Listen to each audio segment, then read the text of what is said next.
అందరికీ నమస్కారం. ఇక కథలోకి వెళ్తే కేకేని తీసుకువెళ్తుంటే తనని పట్టుకున్న వాళ్ళని బలంగా విదిలించి పాకెట్లో గంతేసి హర్షకి గురిపెట్టాడు. అప్పుడే అక్కడికి వచ్చిన అమృత అది గమనించి యష్కి బాబుకు అడ్డంగా నిలబడేసరికి బుల్లెట్ తన భుజంలోకి దూసుకుపోయింది. ఊహించని పరిణామానికి బిత్తరపోయారు అందరూ. అమృత నొప్పితో అక్కడే కుప్పకూలిపోయింది. ఆ కుర్రాళ్ళందరూ కోపంతో కేకేని చుట్టుముట్టి ఇష్టం వచ్చినట్టు కుమ్మేశారు. గన్ ఎగిరి చేలలో ఎక్కడో పడిపోయింది. శివ, యష్ తనని తీసుకుని హాస్పిటల్కి బయలుదేరారు. అమృత గురించి తెలిసి పరుగున హాస్పిటల్కి చేరుకున్నారు అందరూ. అప్పటికే తనకి ట్రీట్మెంట్ జరుగుతుంది. జరిగిన సంఘటనతో హర్ష భయపడిపోయి యష్ని వదలడం లేదు. అమ్మా అమ్మా అని ఏడుస్తుంటే వాణ్ణి ఎలా ఊరడించాలో అర్థం కాక బాధగా వాణ్ణే చూస్తున్నాడు. జానకమ్మ బాబుని తీసుకొని పక్కకి వెళ్ళింది. అమృతకి ఏమైందో అన్న ఆలోచనతో పిచ్చెక్కుతుంది యష్కి. ఏడుస్తూ అక్కడే కూలపడ్డాడు. శివ అతన్ని గమనించి భుజం మీద చేయేశాడు. యష్, అమ్ముకేం కాదు, బాధపడకు. నేను చెప్తూనే ఉన్నాను శివ, నా జీవితంలోకి రావద్దు, అదే నీకు శాపంగా మారుతుంది అని. కానీ అది వినిపించుకోలేదు. ఇప్పుడు చూడు ఏం జరిగిందో. జరిగే సంఘటనలన్నీ నీకే ముడిపెట్టుకుంటే ఎలా యష్? జరిగేది ఏది మన చేతుల్లో ఉండదు, భయపడకు. డాక్టర్ బయటికి రావడంతో ఇద్దరూ ఆవిడ దగ్గరికి వచ్చారు. తను క్షేమంగానే ఉందని చెప్పి వెళ్ళిపోయారు డాక్టర్. యష్ రిలాక్స్గా ఊపిరి తీసుకున్నాడు. నేను చెప్పానా ఏమీ కాదు అని? వెళ్ళి చూసిరా. యష్ కళ్ళు తూచుకొని లోపలికి వచ్చాడు. అమృతని బెడ్ మీద అలా చూడగానే బాధ అనిపించింది. తనకి సెలైన్ అంటే భయమని చెప్పిన విషయం గుర్తొస్తుంది. దగ్గరికి వచ్చి తల నిమ్ముతూ పక్కనే కూర్చున్నాడు. ఎందుకే ఇంత మొండితనం నీకు? వద్దు వద్దు అంటున్నా వినిపించుకోకుండా అన్నీ చేస్తున్నావు. మళ్ళీ మళ్ళీ హర్ష కోసం నీ ప్రాణాలు రిస్కులో పెట్టుకుంటున్నావు. ఏం చేసి నీ రుణం తీర్చుకోవాలి? హర్ష హర్ష అని అమృత కలవరించడంతో యష్ తన చేయి పట్టుకున్నాడు. హర్ష బానే ఉన్నాడమ్మో, భయపడకు. ఇంతలో నర్స్ వచ్చి యష్ని బయటికి వచ్చేయమని చెప్పడంతో బయటికి వచ్చాడు. అమృతని చూశాక అతని మనసు కాస్త కుదుటపడింది. బానే ఉందని అందరికీ ధైర్యం చెప్పి అక్కడే కూర్చున్నాడు. అమృతకి స్పృహ వచ్చే వరకు ఎవరూ హాస్పిటల్ నుంచి కదలలేదు. తన స్పృహలోకి వచ్చి మాట్లాడిన తర్వాత అందరి మనసు కుదుటపడింది. యష్ అక్కడే ఉంటానని చెప్పడంతో బాబుని తీసుకుని ఇంటికి వెళ్ళిపోయారు. శివ మాత్రం యష్కి తోడుగా హాస్పిటల్లోనే ఉండిపోయాడు. యష్ చేతిని పట్టుకుంది తను. ఏంటమ్ము, ఏమైనా కావాలా? హర్షని ఉంచేయాల్సింది బావా, నువ్వు ఇక్కడే ఉండిపోయావు. ఏడుస్తాడేమో, వాణ్ణి అమ్మమ్మ చూసుకుంటుందిలే, నువ్వు రెస్ట్ తీసుకో. బావా, ఆ కేకే ఏమయ్యాడు? ఊరి కుర్రాళ్ళంతా కలిసి చితకొట్టి పోలీస్ స్టేషన్లో అప్పగించారు. ఇక ఎలాంటి ప్రాబ్లం ఉండదులే అమ్ము. నా భయం హర్ష గురించే బావా. ఏం కాదు, నేనున్నాను కదా. శివ బావ ఎక్కడా? బయటున్నాడు. నువ్వు పడుకో, నేను బయట ఉంటాను. సరే. యష్ గది నుంచి బయటికి వచ్చి శివ పక్కనే కూర్చున్నాడు. అంతా ఓకేనా యష్? ఓకే, రెస్ట్ తీసుకుంటుంది. అమ్మమ్మ క్యారేజ్ పంపించింది, తిను. వద్దు శివ, ఆకలిగా లేదు. నువ్వు పస్తులుంటే అమ్ముకి వెంటనే బాగైపోతుందా ఏంటి? అమ్ము ఇప్పుడు బాగానే ఉంది కదా, టెన్షన్ పడకు యష్. నేను అన్నీ వదులుకొని వచ్చేసినా శత్రుత్వం నన్ను వెంటాడుతూనే ఉంది. నేనేం పాపం చేశాను? అసలు ఎందుకు ఇదంతా? Yash, cool down. మన జీవితంలో జరిగే ప్రతి విషయం మనకి ఏదో ఒక గుణపాఠం చెప్తుంది. దాన్ని మనం స్వీకరించి ముందుకు వెళ్ళడమే జీవితం. యష్ తల తిప్పి శివని చూశాడు. నాకు నిజం చెప్పు శివ, అమ్ముని నువ్వు మర్చిపోగలవా? శివ మౌనంగా ఉండిపోయాడు. నాకు తెలుసు నువ్వు అమ్ముని మర్చిపోలేవని. కోపంలో నేను చేసిన ఒక తప్పు వల్ల మీ పెళ్ళి ఆగిపోయింది. ఆ క్షణం నాకు నిజం తెలుసుంటే ఈరోజు నువ్వు అమృత ఇలా భయపడే పరిస్థితి వచ్చేదే కాదు. సారీ శివ, నన్ను క్షమించు. నేను క్షమించాలి అంటే ఒక పని చేయాలి. చేస్తావా? ఏంటి చెప్పు. తప్పకుండా చేస్తాను. అయితే అమ్ముని పెళ్లి చేసుకో. యష్ మౌనంగా ఉండిపోయాడు. అందరి దృష్టిలో మీరు భార్యాభర్తలే కావచ్చు, కానీ మీకింకా పెళ్లి కాలేదు. ఎన్నాళ్ళని ఒక అబద్ధపు బంధాన్ని మోస్తారు? దీనికి పరిష్కారం మీ ఇద్దరి పెళ్లి జరగడమే. శివ, నిజం చెప్పు, నా మీద నీకు కోపంగా లేదా? కోపం. నిజం తెలిసాక నిజంగానే నీ మీద కోపం వచ్చింది. కానీ నాకంటే ఎక్కువగా నీ మీద కోపం ఉండాల్సింది అమ్ముకి. అలాంటి తనే నిన్ను ఇష్టపడుతుంటే నేనెందుకు కోపగించుకుంటాను? ఒక రకంగా మా అమ్మ నాన్న చేసిన తప్పుకి నేను ప్రాయశ్చిత్తం చేసుకుంటున్నాను, అంతే. యష్ ఆశ్చర్యంగా శివ వైపు చూశాడు. ఏంటి ఆలోచిస్తున్నావు? నాకు నిజమేలా తెలిసిందనా? నువ్వు దేని గురించి మాట్లాడుతున్నావు? మా తాతయ్య అమ్మ నాన్న కలిసి సరస్వతి పెద్దమ్మకి చేసిన ద్రోహం గురించి. ఈ విషయం నీకెలా తెలుసు? నువ్వు అమ్ముని తీసుకుని ఇంటికొచ్చిన రోజు యష్ అమృతతో కలిసి ఇంటికి రావడం, అక్కడ జరిగిన గొడవల గురించి ఆలోచిస్తూ ఇంటికి చేరుకున్నాడు. లోపలికి వెళ్ళడం ఇష్టం లేక బయట వరాండాలో కూర్చున్నాడు. అమృత చెప్పకపోయినా తన కళ్ళల్లో యష్ మీద ప్రేమ కనిపిస్తుంది. బాధతో అక్కడే అరుగు మీద వాలిపోయాడు. శివ ఇంకా ఇంటికి రాలేదని గాయత్రి, కేశవ ఎదురు చూస్తూ కూర్చున్నారు. ఏంటండి, వీడింకా ఇంటికి రాలేదు? ఒకసారి వెళ్ళి చూసిరండి. వాడేమైనా చిన్నపిల్లాడా? వస్తారులే. అలా అంటావేంటి బావా? మరింకేమనాలి? కనీసం మనకు ఒక్క మాట కూడా చెప్పకుండా అమృతని పెళ్లి చేసుకుంటానని చెప్పేశాడు. ఏంటి? హా, నీ కొడుకు మనసులో ఇప్పటికీ అమృతే ఉందంట. అమృత తిరిగి రావడం మనకీ సంతోషమే. కానీ 3 నెలలు వేరే అబ్బాయితో కలిసుందంటే ఊర్లో వాళ్ళంతా ఏమనుకుంటారు? ఇప్పుడు వీడు పెళ్లి చేసుకుంటే వాళ్ళు అడిగే ప్రశ్నలకి సమాధానాలు చెప్పగలమా? ఏమో, నాకైతే అంతా అయోమయంగా ఉంది. మనం సరస్వతికి చేసిన అన్యాయమే మనల్ని ఇలా వెంటాడుతుందనుకుంటాను. బయట పడుకొని ఉన్న శివకి వాళ్ళ మాటలు వినిపిస్తూనే ఉన్నాయి.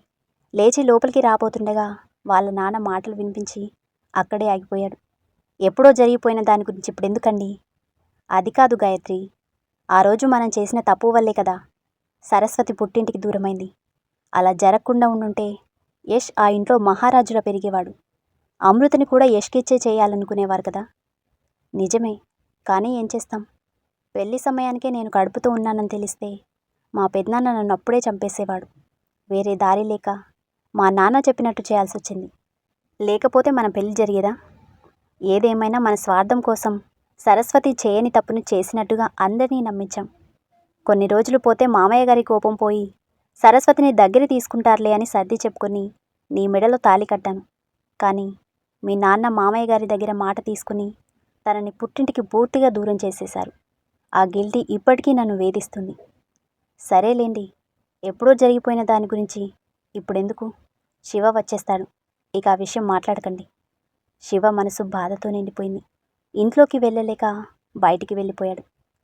శివ చెప్పేది వింటూ అతన్నే చూస్తున్నాడు యష్.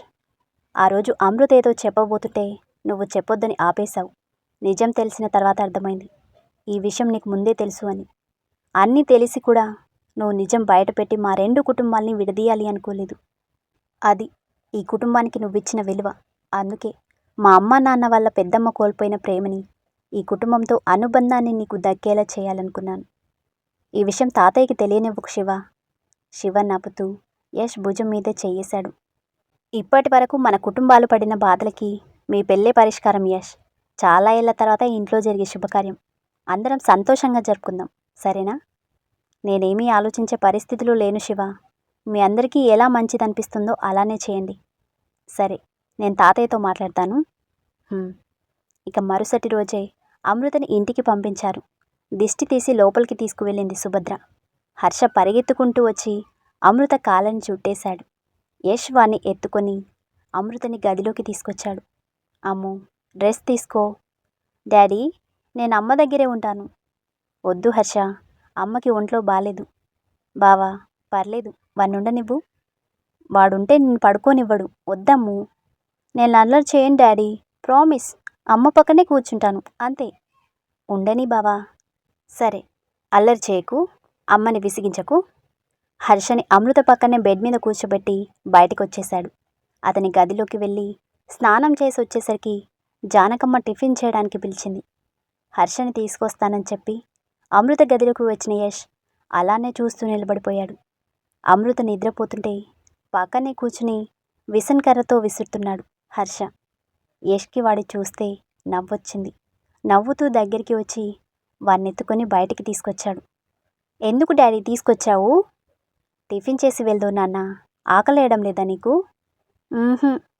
అదేంటి, నువ్వేం తినలేదని గ్రానీ చెప్పింది. మరి ఆకలెందుకు వేయడం లేదు? నా వల్లే కదా అమ్మకి గాయమైంది. అందుకే అమ్మకి త్వరగా తగ్గిపోవాలని దేవునికి మొక్కుకున్నా. యష్ వాణ్ణే చూస్తూ ఉండిపోయాడు. పాత జ్ఞాపకాలేవో అతని మైండ్లో మెదులుతున్నాయి. వేదా, నువ్వెందుకు తినట్లేదు? మీకు జ్వరంగా ఉంది కదా, త్వరగా తగ్గిపోవాలని దేవునికి మొక్కుకున్నాను యష్. అంటే నేను టాబ్లెట్స్ వేసుకొని అవసరం లేదన్నమాట. అలా ఎలా కుదురుతుంది? నేను చెప్పేది అదే.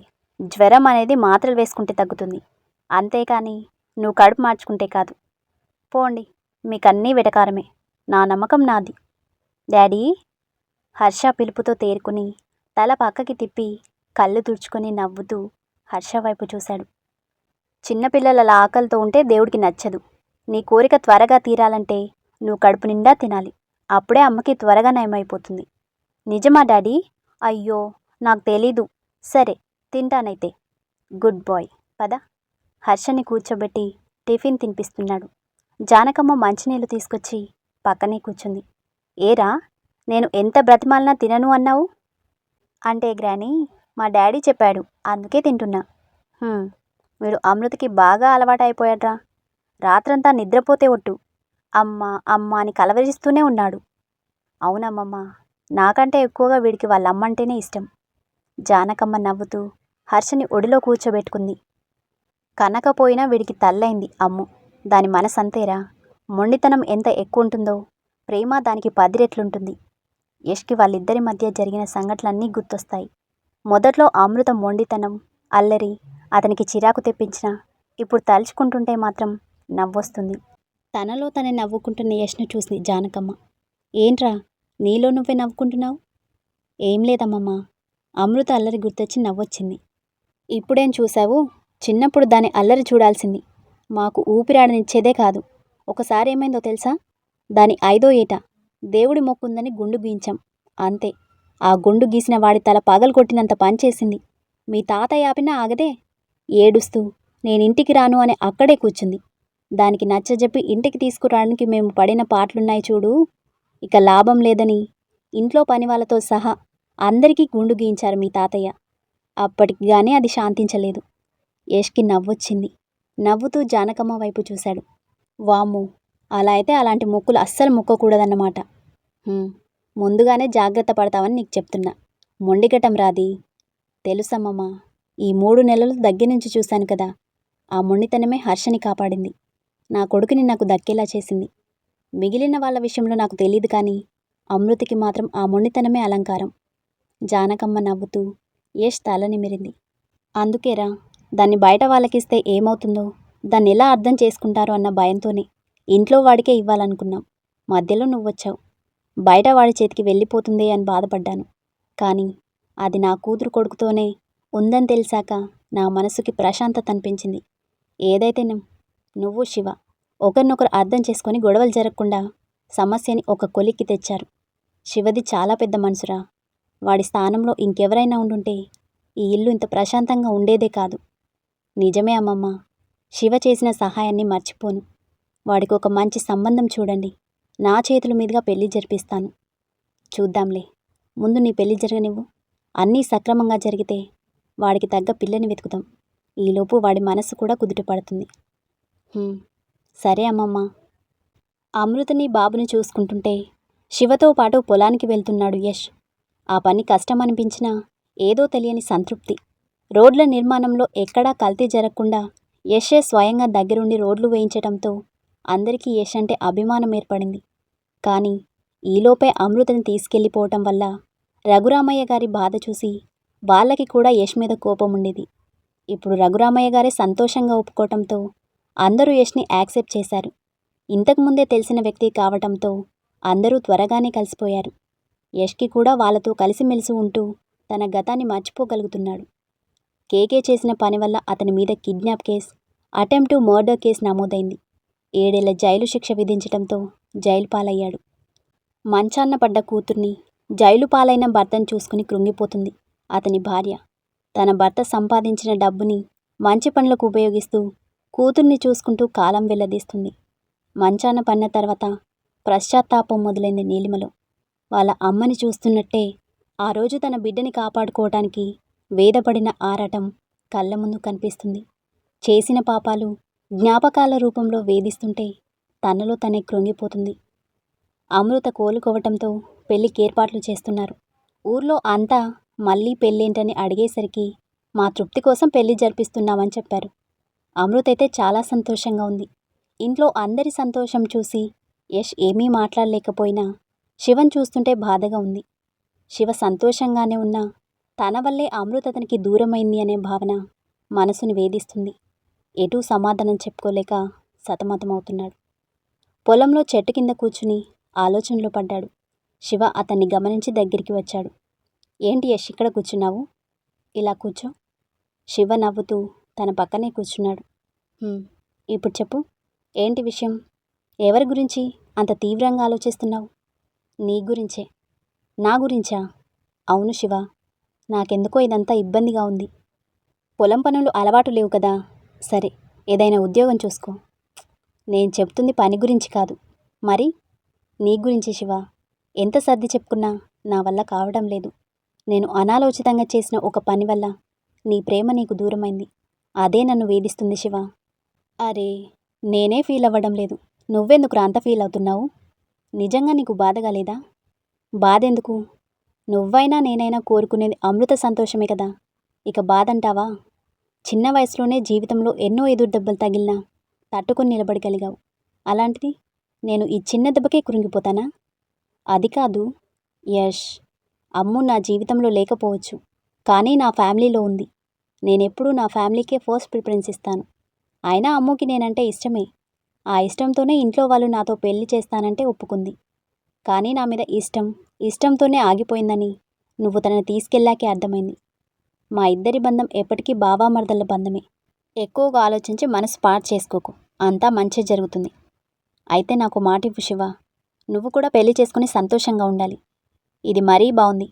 పెళ్లి చేసుకోకుండా ఇలానే ఉండిపోతాననుకుంటున్నావా? నన్ను అర్థం చేసుకుని నా పనిని గౌరవించే మనిషి దొరికితే ఖచ్చితంగా పెళ్లి చేసుకుంటాను. కాకపోతే అదెప్పుడు అనేది నేను చెప్పలేను. బావా! అమృత పిలుపు విని ఇద్దరూ పక్కకి చూశారు. హర్షని ఎత్తుకుని వస్తువు కనిపించటంతో ఇద్దరూ తనకి ఎదురెళ్లారు. శివ బాబుని తీసుకున్నాడు. ఏంటమ్ము ఇది? నేను బయటికి రావద్దని చెప్పాను కదా. బోరు కొడుతుంది బావా. హర్ష కూడా డాడీ దగ్గరికి వెళ్దామని గొడవ చేశాడు, అందుకే తీసుకొచ్చాను. పోనీలే యష్, చల్లగాలి తగిలితే గాయాలు త్వరగా మానిపోతాయి. సరిగ్గా చెప్పావు బావా. నాకు చింతకాయలు కోసుకొస్తావా? నాకు కూడా. ఏంటి, నీకు కూడా కావాలా? సరిపోయారు. ఒకరికి ఇద్దరయ్యారిప్పుడు ఈ చింతకాయల పిచ్చోళ్ళు. బావా! సరేలే తెస్తాను, ఇక్కడే ఉండండి. నేను కూడా వస్తాను బాబాయ్. నువ్వు లేకుండానా? పద, నీతోనే కోయిస్తాను. బాబుని తీసుకుని పక్కకి వెళ్ళాడు శివ. అమృత యష్ అక్కడే కూర్చున్నారు. ఎలా ఉంది బావా? ఇక నీకు కష్టంగా అనిపిస్తుందా? లేదు, ప్రశాంతంగానే ఉంది. నిన్నొక విషయం అడగాలి బావా. ఏంటమ్ము? ఈ పెళ్ళికి నువ్వు సంతోషంగానే ఒప్పుకున్నావా, లేకపోతే తాతయ్య పట్టుబడ్డాడని ఒప్పుకున్నావా? అదేంటి అలా అడిగావు? ఏమో, నీ మొహంలో ఏదో ఆందోళన కనిపిస్తుంది. నీ మనసుని బాధ పెట్టుకుని ఏ పని చేయొద్దు బావా. నువ్వు నన్ను పెళ్లి చేసుకోకపోయినా హర్షకి తల్లిగానే ఉంటాను, అంతేకాని నువ్వు బాధపడి అలాంటిదేం లేదమ్ము. నేను ఆలోచించేది శివ గురించే. ఎంత కాదనుకున్నా శివ నిన్ను ప్రాణంగా ప్రేమించాడు. ఆ ప్రేమ ఎక్కడ వాడిని ఒంటరివాణ్ణి చేస్తుందని నా భయం. ఇవన్నీ నన్ను ఎత్తుకెళ్ళడానికి ముందు ఆలోచించాలి, ఇప్పుడు కాదు. అప్పుడు మా అమ్మ చావు తప్ప ఇంకేం కనిపించలేదు. చేయని తప్పుకి శిక్ష వేసినా మౌనంగా భరించిందే గాని ఏనాడు నిజం చెప్పి ఈ కుటుంబాలని దూరం చేయాలి అనుకోలేదు. కనీసం తన చివరి శ్వాసలో అయినా తన తండ్రి తనని క్షమిస్తాడని ఆశపడి నన్ను పంపించింది. ఆ ఆశ కూడా తీరకుండానే వెళ్ళిపోయింది. బాధ, కోపం, ఆవేదన అన్నీ కలిపి నాలోని విచక్షణని చంపేశాయి. నేను చేసేది మంచా చెడా, దానివల్ల ఎవరెవరు బాధపడాల్సి వస్తుందో అని ఆలోచించే పరిస్థితిలో నేను లేను. బావా, సారీ, నిన్ను బాధ పెట్టాలని అలా అనలేదు. చిన్నప్పటి నుంచి నా కుటుంబం, ఈ ఊరు, శివబావ తప్ప ఇంకే ఆలోచన లేదు నాకు. చిన్నప్పటి నుంచి ఊళ్ళో అందరూ శివబావే నా భర్త అంటుంటే నేను అదే అనుసరిస్తూ పెరిగాను. కానీ మొదటిసారి నీ రాకతో నాలో ఏదో తెలియని అలజడి మొదలైంది. కావాలనే నీతో గొడవ పడేదాన్ని, కానీ ఎందుకో నాకు కూడా అర్థమయ్యేది కాదు. చివరికి నువ్వెవరో తెలిసిన తర్వాత నాలో ఆ అలజడి ఇంకా పెరిగింది. ఆ సందిగ్ధంలో నాకేం చేయాలో తెలియలేదు. అత్తయ్య మీద కోపడితే నేను ఇక్కడి నుంచి తీసుకెళ్ళిపోతుంది అనుకున్నాను. అందుకే అత్తయ్య ఫోన్ చేస్తే నోటికొచ్చింది మాట్లాడేశాను. ఆ మాటలు అత్తయ్యని ఎంత బాధ పెట్టుంటాయో ఇప్పుడు నాకు అర్థమవుతుంది. ప్రతి క్షణం నీకు దూరంగా ఉండాలని ప్రయత్నిస్తూనే నాకు తెలియకుండానే మానసికంగా దగ్గరైపోయాను. యష్ మౌనంగా తను చెప్పేది వింటున్నాడు. నాకు తెలుసు, నువ్వు వేదక్కని ఎప్పటికీ మర్చిపోలేవని. మర్చిపోమ్మని కూడా నేను చెప్పను. మనిద్దరం కలిసి ఉండాలనేది వేదక్క చివరి కోరిక బావా. నీ మనసు తేలిక పడే వరకు మనం హర్షకి తల్లిదండ్రులుగానే ఉందాం. యష్ నవ్వుతూ తన తల నిమిరాడు. నీకు వేదకి ఉన్న ఒక కామన్ పాయింట్ ఏంటో తెలుసా? ఏంటి? తనకి నీలానే పులుపంటే చాలా ఇష్టం. ఎప్పుడైనా సరదాగా బయటికి తీసుకువెళ్తే ఊరబెట్టిన ఉసిరికాయలు, మామిడికాయలు కొనిపించుకునేది. అవన్నీ ఎంత ఇష్టంగా తినేదంటే నేను 5 స్టార్ హోటల్లోకి తీసుకెళ్ళి బిర్యానీ తినిపించినా బయట కొనిపించిన ఉసిరికాయల గురించే మాట్లాడేది. అమృత నవ్వుతూ యష్ వైపు చూసింది. నిజమా? అన్నీ నా పోలికలే. కాదు కాదు, అక్క నాకంటే పెద్దది కదా, నాకే తన పోలికలొచ్చాయి. ఎంతైనా అక్కా చెల్లెళ్ళమే కదా. యష్ తననే చూస్తూ ఉండిపోయాడు. అక్క బ్రతికుండగా తెలుసుంటే బాగుండేది బావా. ఈ ఇంటి మొదటి వారసురాలి గురించి ఎవరికీ తెలియకుండానే వెళ్ళిపోయింది. తెలియకపోవడమే మంచిదమ్ము. తెలిసిందంటే ఇన్నాళ్ళుగా అన్యోన్యంగా ఉన్న అత్తయ్య మామయ్యల మధ్య మనస్పర్ధలొస్తాయి. ఇంట్లో ప్రశాంతత ఉండదు. నిజమే. అమ్మకి ఈ విషయం తెలిస్తే తట్టుకోలేదు. ఒకసారి నాన్నమ్మ అంటుంటే విన్నాను. పెళ్ళైన చాన్నాళ్ళ వరకు నాన్న అమ్మకి దూరంగానే ఉన్నాడంట. బహుశా వేదక్క వాళ్ళ అమ్మని మర్చిపోలేకనేమో. కానీ ఇప్పుడు ఇద్దరు సంతోషంగానే ఉన్నారు కదా. అలానే హర్షతో మన జీవితం కూడా బాగుంటుంది బావా. యష్ చేయి పట్టుకుని భుజం మీద తల అంచింది. ఇంతలో శివ బాబుని తీసుకుని రావడం చూసి నవ్వుతూ దగ్గరికి వచ్చింది. అమ్మా చూడు, బాబాయ్ నేను ఎన్ని కాయలు కోసామో. మా బంగారమే, పద కడిగిస్తాను. బాబుని పక్కకు తీసుకెళ్ళింది అమృత. శివ నవ్వుతూ యష్ వైపు చూశాడు. అవును, వీడు నన్ను బాబాయ్ అని పిలుస్తున్నాడేంటి? నేనే అలా పిలవమని చెప్పాను. అంటే మనిద్దరికీ కొన్ని నెలలు మాత్రమే కదా తేడా. నీకింకా పెళ్ళి కాకుండా పెద్దనాన్న అని పిలిస్తే బాగోదు కదా. ఓహో, అందుకని బాబాయ్ అని పిలవమన్నావా? శివ నవ్వుకుంటూ యష్ భుజం మీద చేయేశాడు. బ్రదరు, నువ్వు ఇలాగే నా ఏజ్ తగ్గించేస్తూ ఉండు. ఇంకొన్నాళ్ళు బ్యాచిలర్గా ఎంజాయ్ చేస్తాను. అంత సీన్ లేదు. మా పెళ్ళవగానే నీ పెళ్లి పని మీదే ఉంటాను. కాదు కూడదు అంటే వాని పెద్దనాన్నే పిలవమంటాను. ఏది బెటరు? నీకేది బెటర్ అనిపిస్తే అదే. ఇద్దరూ నవ్వుకుంటూ ఉండగా అమృత, హర్ష చింతకాయలు తింటూ వచ్చారు. అందరూ కలిసి ఇంటికి బయలుదేరారు. హర్ష పరుగులు పెడుతుంటే శివ తన వెనుకే వెళ్తున్నాడు. యష్, అమృత వెనుక నడుస్తున్నారు.